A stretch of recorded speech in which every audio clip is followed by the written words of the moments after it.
বিশ্ব রাজনীতির মঞ্চে আজকের সবচেয়ে আলোচিত শক্তি হলো চীন।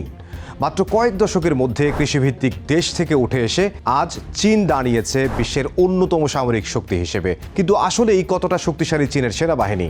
যুদ্ধ প্রযুক্তির আজকের পর্বে আমরা খুঁজে দেখব চীনের সামরিক শক্তির পরিধি, প্রযুক্তি এবং ভবিষ্যৎ কৌশল।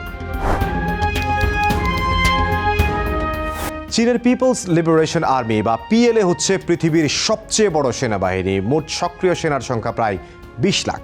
এর 5টি শাখা রয়েছে: পিএলএ গ্রাউন্ড ফোর্স বা স্থলবাহিনী, পিএলএ নেভি বা নৌবাহিনী, পিএলএ এয়ারফোর্স বা বিমান বাহিনী, পিএলএ রকেট ফোর্স বা মিসাইল নিউক্লিয়ার বাহিনী, পিএলএ স্ট্র্যাটেজিক সাপোর্ট ফোর্স বা সাইবার ও মহাকাশ ইউনিট। প্রচলিত জনবলের উপর নির্ভর না করে প্রযুক্তি নির্ভর যুদ্ধ ক্ষমতা তৈরি করছে চীন। চীনে প্রায় 9,000-এর বেশি ট্যাঙ্ক রয়েছে। এর মধ্যে সোভিয়েত আমলের অনেক মডেলের ট্যাঙ্কও রয়েছে চীনে। তবে আধুনিক মডেলের টাইপ 99A ট্যাঙ্কও রয়েছে, যাতে শক্তিশালী ফায়ার কন্ট্রোল, কম্পোজিট আর্মার সহ 125 মিমি গান রয়েছে। এছাড়া রয়েছে infantry fighting vehicle ZBD-04, self propelled artillery ও রকেট লঞ্চার। ভারত চীন সীমান্তে উচ্চভূমি যুদ্ধের জন্য অভিযোজিত ইউনিটও রয়েছে চীনের স্থলবাহিনীর। জাহাজ সংখ্যার বিচারে বিশ্বের সবচেয়ে বড় নৌবাহিনী হলো চীনের। এছাড়া লায়নিং শাডং নামে 2টি এয়ারক্রাফট ক্যারিয়ার রয়েছে বাহিনীর।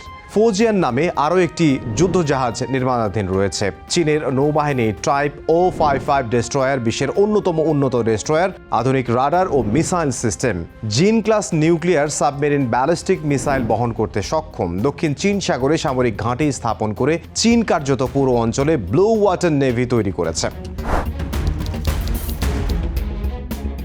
প্রায় 2,000-এর মতো যুদ্ধবিমান রয়েছে চীনের, যা সংখ্যায় বিশ্বের দ্বিতীয় বৃহত্তম।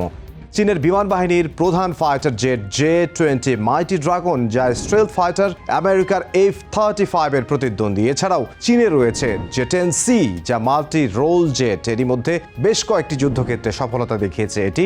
Su-35 যুদ্ধবিমান কিনেছে রাশিয়া থেকে, যা উন্নত জেট। এছাড়াও H-6K বোম্বার নামের বোমারু যুদ্ধবিমানও রয়েছে চীনের, যা নিউক্লিয়ার ও ক্রুজ মিসাইল বহন করতে সক্ষম। চীনের ড্রোন প্রযুক্তি অত্যাধুনিক। চীনের রয়েছে wing long 2 drone, CH-4 drone, WZ-8 hypersonic drone. PLA rocket force হলো চীনের সবচেয়ে ভয়ঙ্কর শাখা। DF-21D carrier killer anti ship ballistic missile যুক্তরাষ্ট্রের এয়ারক্রাফট ক্যারিয়ারকে লক্ষ্যবস্তু করতে তৈরি। DF-26 মধ্য থেকে দীর্ঘ পাল্লার ব্যালিস্টিক মিসাইল, যা 3,000 থেকে 4,000 কিলোমিটার পর্যন্ত গতি প্রতি ঘন্টায়। DF-41 আন্তঃমহাদেশীয় ব্যালিস্টিক মিসাইলের 12,000 থেকে 15,000 কিলোমিটার পাল্লা। মোট 400 নিউক্লিয়ার ওয়ারহেড বিদ্যমান রয়েছে।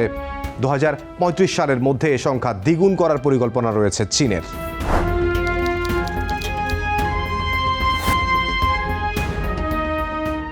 স্ট্র্যাটেজিক সাপোর্ট ফোর্স বা SSF সাইবার যুদ্ধ, ইলেকট্রনিক ওয়ারফেয়ার এবং মহাকাশ ইউনিট, স্যাটেলাইট নেটওয়ার্ক, বিংজু নেভিগেশন সিস্টেম যা GPS এর বিকল্প, অ্যান্টি স্যাটেলাইট ওয়েপন বা SAAT 2007 সালে সফলভাবে স্যাটেলাইট ধ্বংস করে দেখিয়েছে। মহাকাশে সামরিক উপস্থিতি, ভবিষ্যতে স্পেস ডমিনেশন তাদের লক্ষ্য। 2025 সালে চীনের সামরিক বাজেট প্রায় $230 বিলিয়ন, যা যুক্তরাষ্ট্রের পরই সর্বোচ্চ। মিলিটারি সিভিল ফিউশন, কৌশল, বেসামরিক প্রযুক্তিকে সেনাবাহিনীতে নিয়োগ। 2049 সালের মধ্যে ওয়ার্ল্ড ক্লাস মিলিটারি গড়ে তোলার লক্ষ্য নিয়ে মাঠে নেমেছে চীন। দক্ষিণ চীন সাগর নিয়ে বিরোধ, ভিয়েতনাম, ফিলিপাইন, মালয়েশিয়া প্রভাবিত। তাইওয়ান ইস্যু চীনের সম্ভাব্য মহড়া থেকে বাস্তব যুদ্ধ ঝুঁকি। ভারত চীন সীমান্তে উত্তেজনা। 2020 সালে লাদাখে সংঘর্ষ হয়। যুক্তরাষ্ট্র ও পশ্চিমাদের সঙ্গে প্রযুক্তি ও সামরিক প্রতিযোগিতাও চ্যালেঞ্জে ফেলতে পারে চীনকে।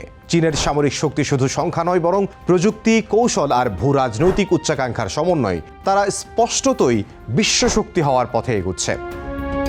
তবে প্রশ্ন রয়ে যায়, এই শক্তি কি স্থিতিশীলতা আনবে নাকি নতুন সংঘাতের জন্ম দেবে?